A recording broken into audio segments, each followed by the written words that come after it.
So I want to talk this morning about building exploit chains with logic bugs. There's a lot of sort of complications that we ran into when working on our pwn2own exploit last year.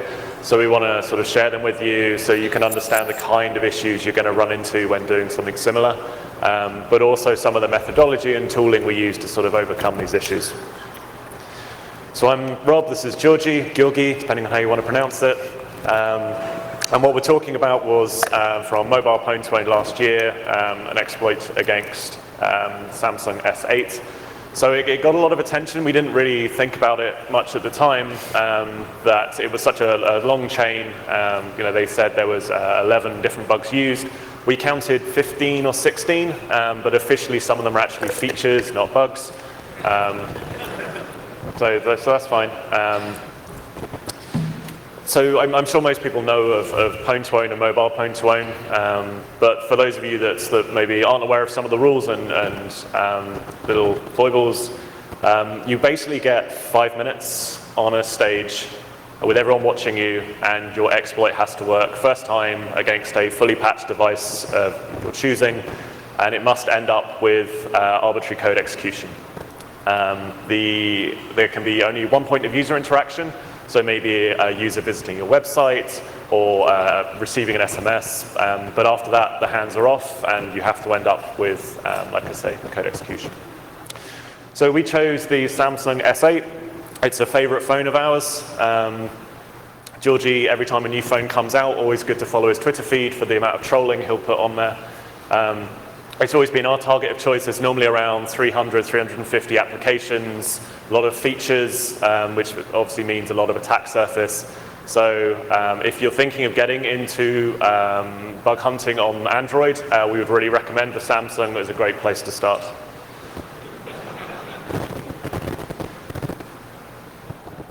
So when you just get a phone in front of you and you have to begin, or whatever your product might be, there's sort of a traditional approach. So if I'm in my day job reviewing an application for a client, you would have sort of a list of things you want to go for and check to see they're doing well, or that maybe these are sort of the vulnerable things. So maybe they're doing dynamic class loading, they're unzipping things that are sort of untrusted. So you have your kind of list of things to go and check for. So you decompile the APK, and then you have to find out for each of these things, if they're using it maybe in hundreds of different places, are they doing it safely? If not, is it exploitable in any way? Is there any way of getting your data to it? Or maybe just you can get your data to it, but it just for accidentally or deliberately, they're actually kind of safe and secure. Now, when you get an entire phone with 300 applications or more, this whole thing unravels really quickly and just doesn't work. So to give you some context, we do mobile pwn2own kind of in our free time, certainly not as a full-time job. So we have about 3 months, I think we took last year, from nothing to going to Tokyo for the event. And when you've got one thing that you're going to look for that's just returned 4,500 results, that's a complete waste of time. So of course the idea is then you want to automate this process somehow. Perhaps there's a tool out there already, but for most of us there's this kind of, either you're not going to do it at all, or you're going to bash script up something in 30 seconds, or you're going to spend 6 months developing a way to pass arbitrary condiments because, hey, it will save time in the long run. But that didn't work for us. We only had that 3 months. We only really had our free time. We needed to find sort of a fourth approach, I guess, to sort of automate. So we want to answer those questions of, can we access it? Is it in use? Is it exploitable? Sort of in an automated fashion. And there's already some great tools out there. So Fabian Yamaguchi built Journ. That's really, really good for building up code flow graphs and data flow graphs for C and C++. Really recommend it. It's a really cool tool. And then it puts it all into a graph database, and then you can just sort of write your rules around it to go and find whatever class of the bugs you want to go looking for. So essentially we needed the equivalent, but to look at Android, to work on Java, which Journ doesn't support. So we needed Journ for Android, and the name kind of Jandroid stuck as this project. So the process is pretty simple. Go find, you've got your big long list of things you want to search for, go find them. Are they in use? Go find any methods that call those things. Go find the methods that call those methods, that call those methods, that call those methods, hopefully all the way back to a point which is on the attack surface. So maybe an exported intent or something listening on the network, whatever it might be. So this is for anyone who uses Neo4j and graph databases. It's pretty simple. Hopefully it's kind of, even if you don't get an idea of it, graph databases work with nodes and then relationships between the nodes. So what you should end up with is hopefully some sort of manifest entry which has a method which calls a method which calls a method which calls a method, calls a method through to a search term, and then that's potentially exploitable. So it doesn't mean that this, we can't just print this out and post it to ZDI and be like, hey guys, finished. Because there's conditionals, we don't quite know, but at least it's cutting down from that 4,500 to about 10 or 20. So this is what it produces. It's all kind of pretty tiny text, but this is an example of when we were looking for zip directory traversals.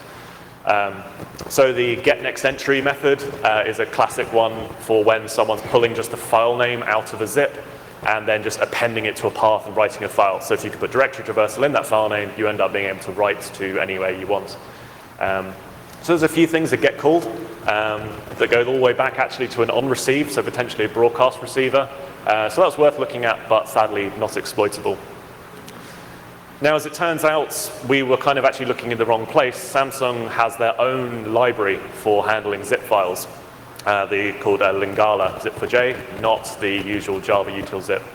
No idea why, but of course, because it was a different method, it wasn't showing up in Jandroid's results. So when we ran that one, we got this massive graph, because suddenly this library in this particular application was being used all over the place. Again, tiny text, don't worry about it too much, but it was returning a lot of results, and results that we can throw away quite quickly. So the onClicks, the extract all function, so the extract all method on the top right isn't getting called by anything, so it's useless. Throw it away, move on. The onClicks require user interaction. No use for us with own-to-own, throw it away. The one that is interesting is the one I've highlighted in orange, because that one looks like it's callable from an exported intent according to the manifest. Again, maybe there's conditionals or ifs, buts, whatever, but it's worth investigating. So we did, and we ended up finding this one that is kind of classic directory traversal. So we can arbitrarily write thanks to how it was handling what it called a .memo file. It was essentially a .zip file. So if we can get a memo file to this particular activity, then it would end up unzipping things and writing to anywhere we want on the file system, albeit with the permissions of that application. So kind of useful. And the obvious question is, MWR, when are you releasing Jandroid? I've put a Ark of the Covenant license on it because I had to code it in my free time and it had to be effective within months. So essentially, if you were to look at the source code, you'd probably have that happen to you. I apologize. It is ugly, ugly code, and we will never be releasing it. It is in a box in a very big warehouse. But the point I wanted for you to take away isn't that, oh shit, MWR's got a Jandroid tool that they aren't releasing, bastards, but that there is a middle ground option, that it is possible to build tools that are more complicated than just quick math script that are still actually going to save you time even within a project. There is that kind of, it doesn't have to be 10 seconds or 6 months. So we're finished, great, we've got an arbitrary write file, but of course that's not what Pwn2Own wants. What they want is code execution, and they need it to be from something like visiting a website. So we've kind of got these question marks before we can hit sort of profit on the right. So we need to be able to call this from the browser, and this is where we kind of get a little bit stuck. For those of you who know Android, each app has a manifest file, which is XML, looks like this. Each intent has an intent filter. Hopefully this is the one we need to get to. But what we need to see there is a browsable category. If it had a browsable category, you'd just be able to hit it from any web page using a bit of JavaScript, and we would be kind of finished. Sadly, that's not there. We're going to have to proxy this request through a different app that does have browsable. Thankfully, Android vending to the rescue. This is an intent we can hit from a web browser. If you notice, it's got a couple of query parameters that it's going to take from the URL we give it. It's then going to have its own ID, which it sets to the intent, whatever we want that to be, and the URL, which will be our memo file. So perfect, that's exactly what we need. We can use these two bugs. So we could try doing something like the top. So if you were to access that with S-Browser on the S8, that would try and trigger the Samsung Apps notes via the vending Unfortunately, the Samsung Notes does check that it can't be an external URL, so HTTP, boo, can't use that. We could use file, but as Android doesn't actually allow you to pass file schemes between apps because of that security issue, which, fair point. It would also run into the problem that the MIME type gets checked, and passing things with just a file extension doesn't pass the MIME type, so it wouldn't actually trigger memo. So we can't use that one either. What we're going to have to use is the content provider. So it's going to get a little bit more complex. So initially we could use a file provider, which is great because every file that gets downloaded from a browser on Android, which you can automatically do without any user interaction, will get stored in these file providers. So, and that's useful because we know what the name of the file will be. We're the ones downloading it. So it would be download slash, whatever.memo is our exploit. Unfortunately, that doesn't work because it's a file provider, not a content provider. So we can't use that one. What we can do is use another content provider that does store the MIME type, which is the media provider, the second example. Unfortunately, as you notice, the /350, I've got no idea what that number will be. That's the number of files you have ever downloaded to the phone, and that's a massive stab in the dark. So we're going to need to enumerate what that number is, which is good because we can actually do that. If we try and just load up an iframe with this content provider with a ridiculously high number of a file that clearly doesn't exist on the content provider, we'll get an on error trigger. The iframe just doesn't load. If we give it a low number, a file that does exist, we get an on load. Fantastic. Well, actually, we can automate that whole process by just starting on a high number and just rolling down. As soon as we hit an on load, not an on error, we now know where the ID is, so we can then jump to it, which is, pretty straightforward. Now, we're running into an issue here because actually, I think last time we did Pwn to Own and didn't actually win. We did still give them the bugs and they patched it, and what one of the bugs was that you could jump between schemes. Now, we need to do this enumeration from a content scheme. You can't do it from HTTP trying to load up contents. That's the same origin policy issue. You'd never see these on error, on load results. We're going to need to jump into a content scheme, then do the enumeration, then get the ID, then yada, yada, yada, and we can go on. But because Samsung's got two browsers previously installed, we can actually load Chrome in the content scheme from S browser, which is still in the HTTP scheme. So we can now actually jump same origin policy by jumping between applications on the phone. So useful. Google Chrome allows us to do that because it's got its own custom scheme. So we can then use Google Chrome scheme that will load up from S browser into Chrome. We can then set that URL destination to be the content scheme with our downloaded file and then start our enumeration attack. Now, weirdly, this one actually got reported because obviously you shouldn't be able to jump between origins on a browser. So Takeshi Tarada actually reported this bug back in April, so we thought we were kind of screwed. But weirdly, as it turns out, Chrome decided that this bug went away for some reason, that same origin policy bypassing using this wasn't possible after a certain point. They weren't sure why, so they marked it as fixed. And it wasn't fixed at all, so we can still use it.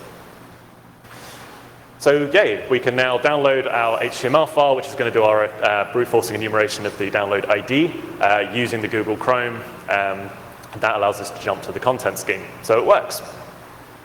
One last problem, we've got two browsers, and if you've ever downloaded a file on Android and there's two apps that could open it, you'll notice you'll get a pop-up about which app do you want to actually run this. Thankfully, you can actually set the download type to be an application/force download, because that's just an accepted content type, and that auto forces a download so we don't get the pop-up. So the whole thing, to recap, the visitor with their S browser is going to go and visit our attacker's website. We're going to automatically download payload.html. Payload.html is going to use the Google Chrome vulnerability to open up Chrome using the same file again, so payload.html, but this time in the content scheme. Once we're in the content scheme, that allows us to start brute forcing down the IDs to work out where we are in the media content provider. Once we get a success, we now know the ID of where the downloader currently is, so we can download a second file, which isn't normally permitted, but we can do because we've actually just jumped to a new browser and it doesn't know where we are with the downloads right now. So we download a second file, then we need to proxy through the marketplace, which gets us to the memo, and then we can get our arbitrary file right, and that gets us halfway. Okay, so yeah, just to sum it up, what kind of capability do we have at the moment. We can write files anywhere in the application sandbox, and we can fortunately write files to the SD card, because this application is supposed to process files from the SD card. Now what can we do with that? Well, the first thing, the most intuitive thing to look for is some code in the sandbox that will be dynamically loaded by the application. So if we overwrite, let's say, a jar file or a DEX file in the sandbox, and this file gets loaded, that will be a quick win, and that will be a code exec at this point. Unfortunately, there is no such files in the sandbox. There was a config file, but we couldn't find a way to leverage overwriting the config file to achieve anything useful. So we start looking for applications that will search for files on the SD card and act on them. And there's two approaches we can take. There's the static approach, which would be just grabbing for some of the APIs through all the Smiley files on the phone. It's quite naive, but it will work. The thing is, there will be way too many hits, so it's not exactly useful to us. The dynamic approach, the naive dynamic approach, would be to use iNotify, which is part of the Linux kernel. So you can use iNotify to monitor part of the file system for operations. So if we run iNotify recursively on the SD card, we'll be getting messages every time a file gets opened, closed, read from, or written to. So yeah, that sounds like an option. The thing is, most of the applications, when they open a file on the SD card, first of all, they call file.exist on the file they want to open. So file.exist is the function in Java that will tell you if the file is there or not. The problem with iNotify is that iNotify won't catch any of the file.exist calls. So if an application calls file.exist, there won't be any logs, which is why we resolve to dynamically hooking some of the applications. But if we want to hook the applications, first of all, we need to know what kind of applications we can actually interact with from the browser. So we pull all the manifests for every single application. We use some XPath queries to get all the browsable and reachable components. For each one of these, we actually check if it's enabled, if it's exported, if it's browsable. These are three things that have to be true for us to be able to interact with that component. And then using some quick and dirty Python scripts, we try to pull some of the intent extras and your right parameters expected by the activity. Because if we hit an activity and we don't provide any parameters, the activity won't really do much most of the time. So now we have this huge list of applications that we can interact with, all of these activities, and we cycle through them. We have like an ADB script, well, shell script wrapping ADB that will loop for all of them, call all of them, and try to provide some arguments expected by the activity. And while doing that, we use some hooking to detect if hitting that activity will result in the application looking for a file on the SD card. So we use two hooking frameworks for two completely different things. We use Exposed for globally hooking stuff on the phone, and we use Frida for, well, mostly reversing purposes. Because Frida is really nice and easy to get started. It's really easy to prototype in, whereas Exposed is a bit more sluggish. You need to compile your module into an APK, load it up, etc. So yeah, it's two completely different purposes. So this is the Exposed module we wrote for hooking the file.exist call. It's quite straightforward, actually. It's really easy to write modules for it. But what it does is basically, for every single application running on the phone, we hook this method and we check if the path passed to, well, the path in the file object starts with /storage, /sdcard, /mount, or it's a file somewhere within this application sandbox. If that's the case, We log the file path that the application is looking for, as well as the package name that's doing that check. So we end up with a huge list from cycling through all of these applications and hooking file.exist for each one of them. We end up with a huge list of applications. And the one that stands out is definitely Galaxy Apps. Because Galaxy Apps was looking for an interesting file on the SD card. So Galaxy Apps, for those who don't know, is the proprietary Play Store, basically, from Samsung. All the Galaxy applications, etc., are available on Galaxy Apps. So yeah, Galaxy Apps, turns out, will be looking for a file on the SD card. It's a config file, and it will be loading quite a lot of interesting information from that file and sort of reconfiguring itself based on the content of that file. And this is the function that loads the file. As you can see, there's a bit of obfuscation there. So they call the function cover_lang on a hard-coded string. It was really easy to just copy this out and call the same function with the exact same hard-coded string. So yeah, that was really easy to get around. So turns out they're looking for a file called saconfig.ini. And as I said, there is a huge list of things they will be loading from that file, I mean parameters from that file, and reconfiguring the entire behavior of the application based on those parameters. And there's 3 key parameters we explored. One of them is the staging mode flag. Turns out there's some leftover debugging / staging / testing capability implemented in the Galaxy Apps application. So if you put it in staging modes, there's quite a few interesting things you can control, such as the staging server IP address. So if you set this IP address to an attacker control box, whenever they try to talk to Galaxy Apps, they'll actually talk to you, which is really nice. And we can see that's a local IP, but this could be an IP anywhere on the internet, so it doesn't make it a local attack. And then there is the third one, which is update interval. This tells the application how often it should try and check for updates available for the applications installed on the phone. Now, there is a problem with that. Galaxy Apps will only look for that file if you restart the application or you reboot the phone, which is effectively restarting the application again. So we need a way to trigger this process. We didn't find any bugs we can trigger from the browser, bugs in Galaxy Apps that will crash the application. So we decided we're going to look for a bug in Android and reboot the entire phone without user interaction. So turns out, I had no idea about that, but it turns out if you crash a system critical process in Android, the entire phone will reboot. And there's an interesting bug in the telecom service. If you call an activity and you don't provide a URI, this application will dereference a null pointer. And this is not a code exception, so it will basically crash with a null pointer.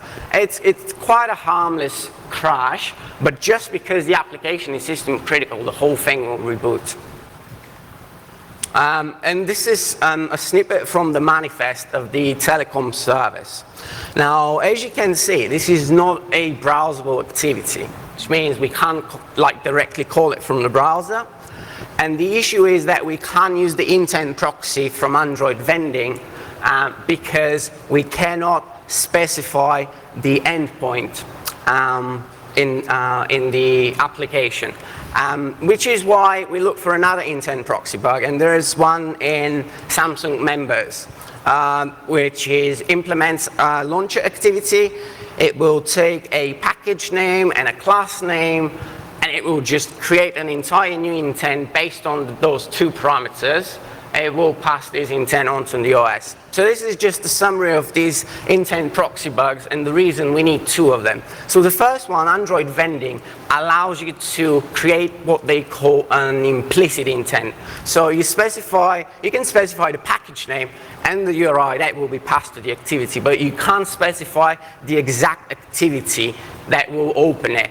when you create an implicit intent, you send it to, I think, the package manager in Android, and the package manager will go through the intent filters for each one of the exported and enabled activities, and it will try to match it against one of those intent filters. So it's not entirely up to you which one of these activities will open it.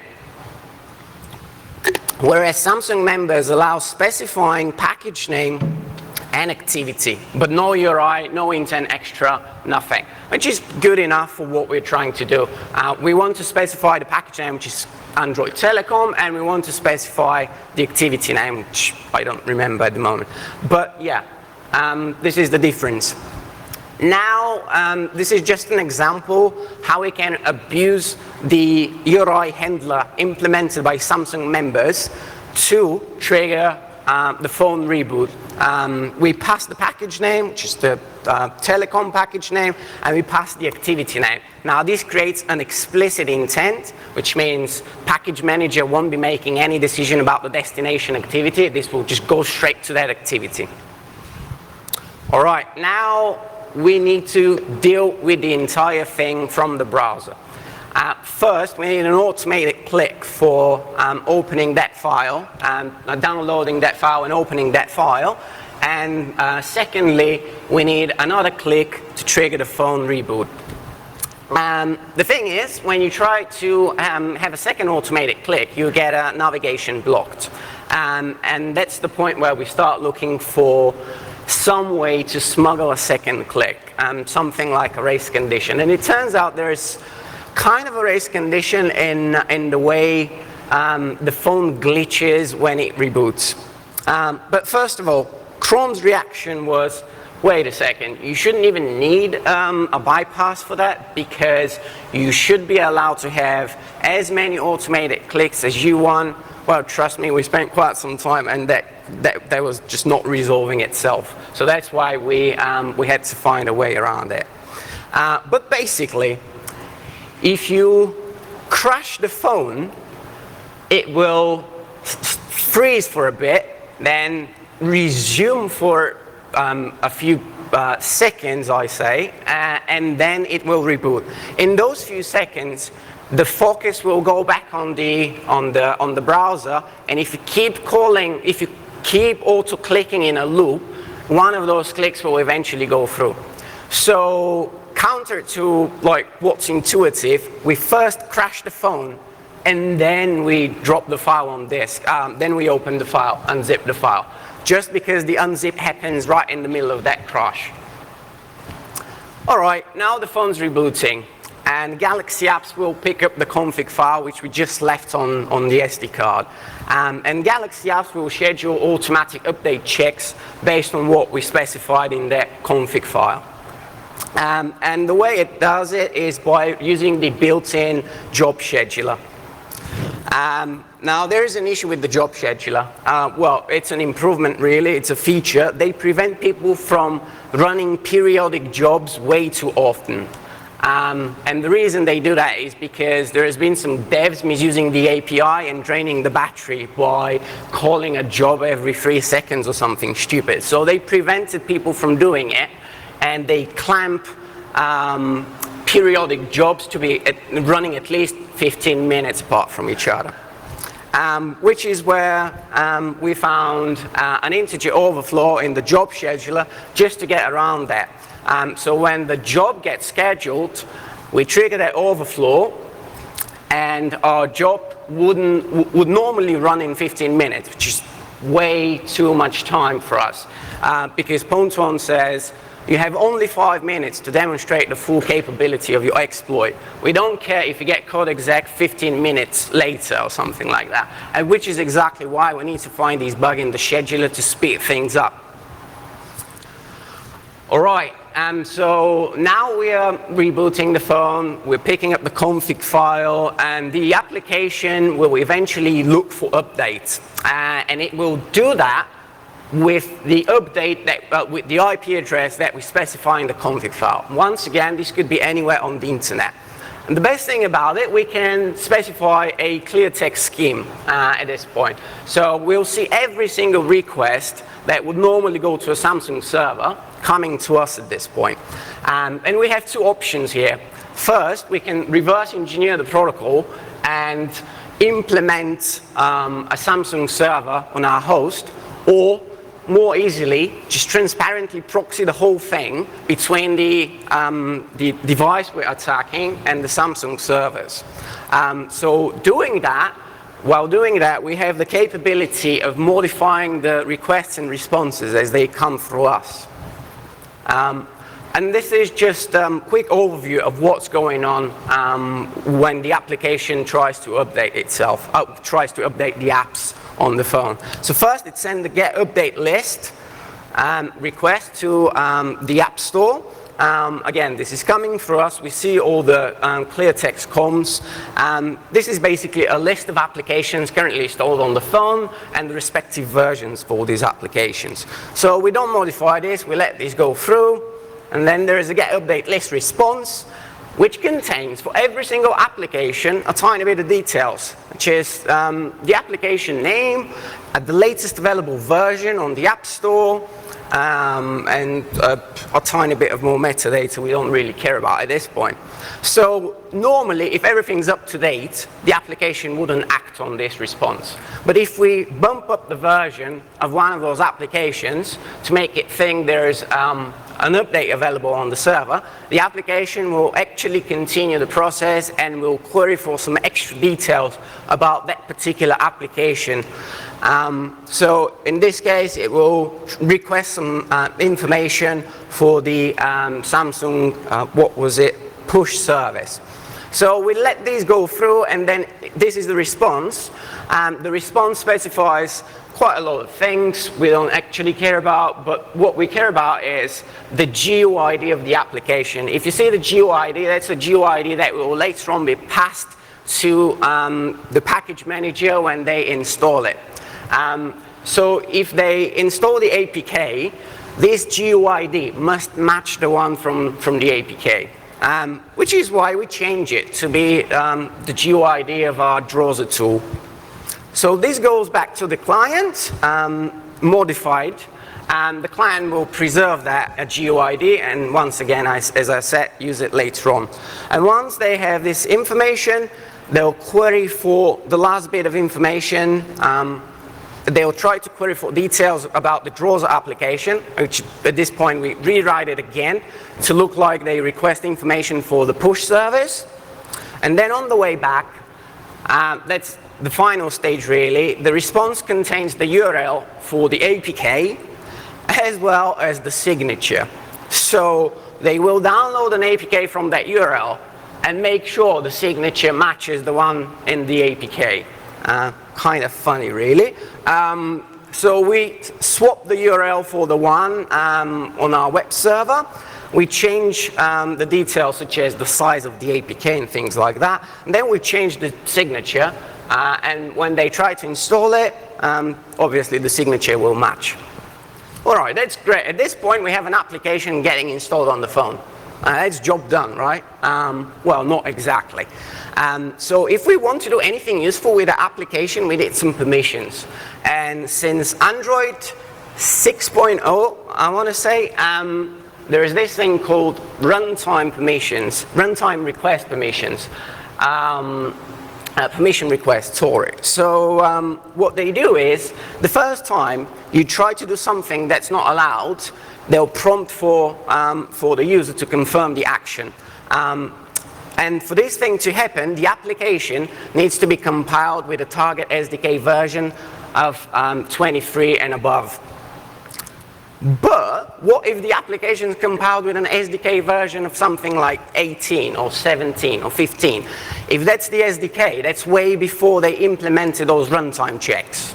So Android's really helpful, and it just tries to mimic the behavior of the SDK from back then, just to make sure that your application will run.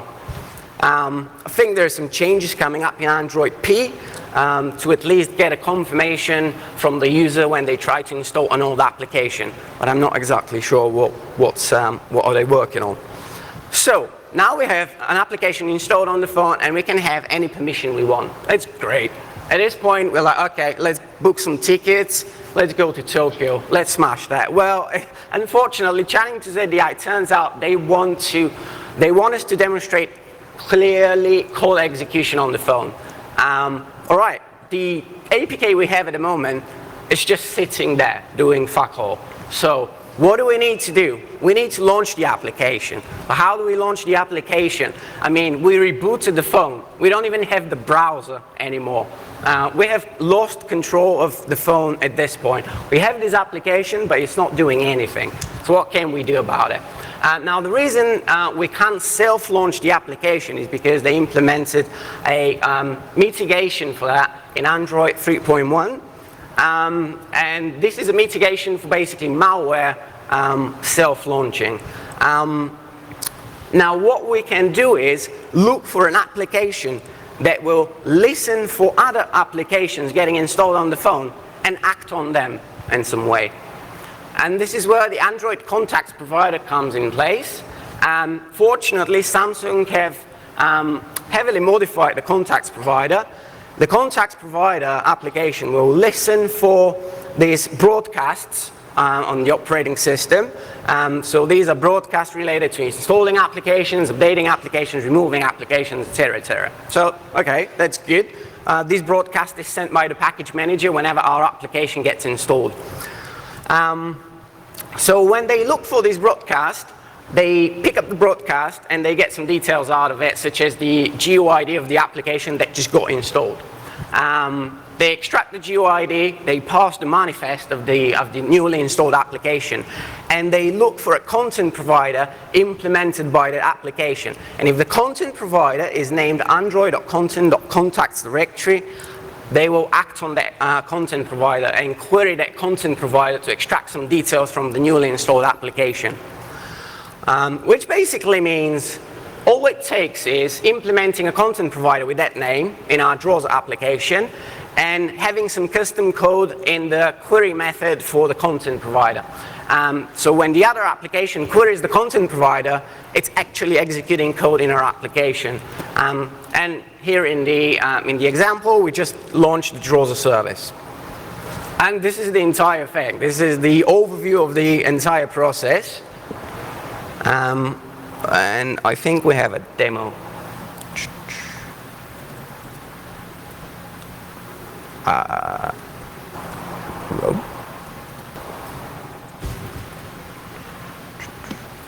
do I? Oh, okay.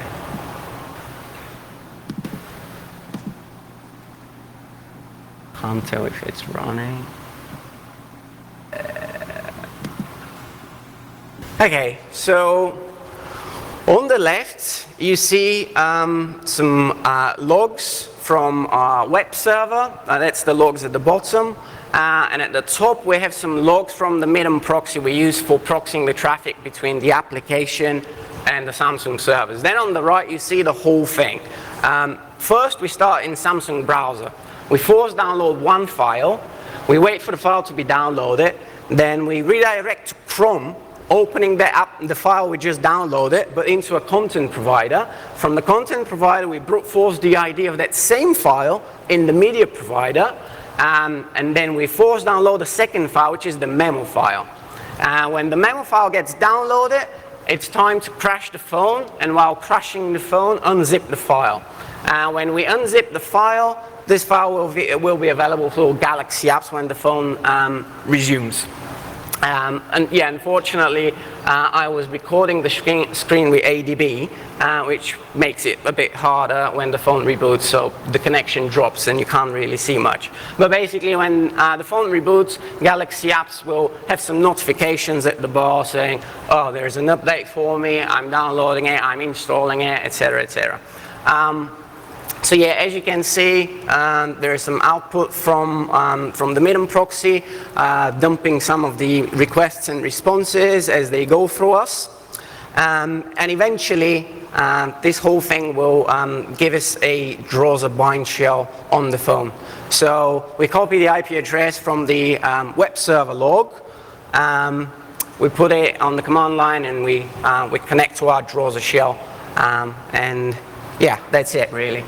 As I said, this is not the most practical exploit.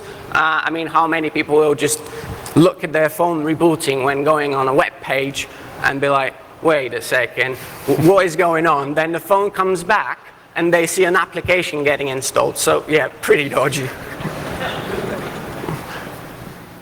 All right, some conclusions at the end.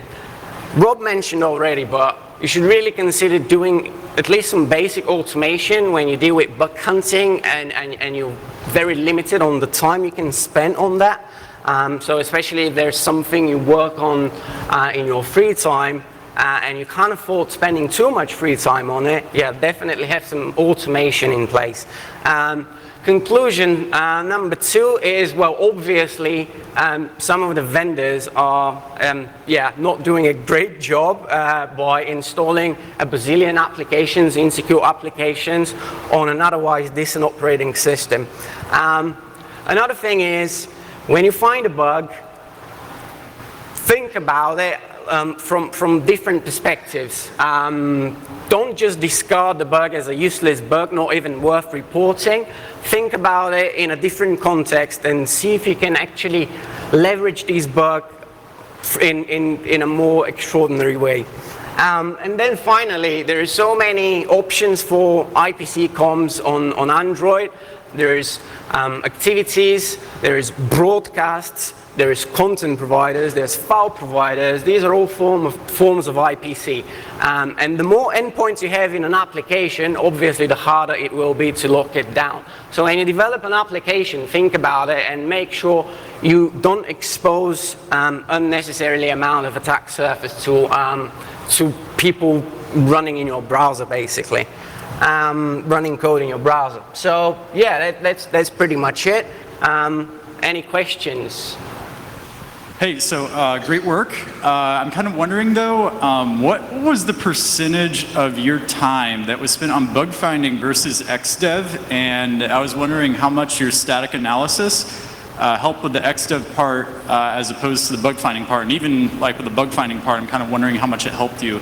Also, I was wondering if you could show some example queries that you did through Neo4j to get those, like, get out the journ data that you needed to do whatever you did. Okay. So Jandroid was from having nothing and an idea to it actually providing value took about 5 days. The bit it really came in handy. So at the end, when we ran into, we realized we needed to actually run the application. We knew we had the tool there, so an example of it was go find me every single application on the device that responds to an on-package install that actually takes the package name and does something with it. As for actual queries, wow, there's a lot of slides.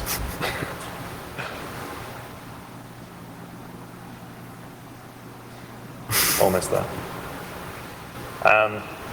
So that one was pretty quick. I mean, the actual Neo4j query from Cypher, I can't remember, but essentially it was just go find me, this directory traverse or whatever the method was that we were looking for, and then, one or more links. Give me the shortest path back to anything on a manifest.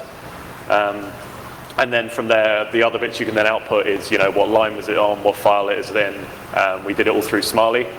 What I'm looking at next, so sort of next step, is Jeb. If you've ever used that for Android, it's a really good reversing tool, but that's actually got its own scripting language. So obviously now it would be, can you actually integrate the whole thing into like sort of one more general purpose tool?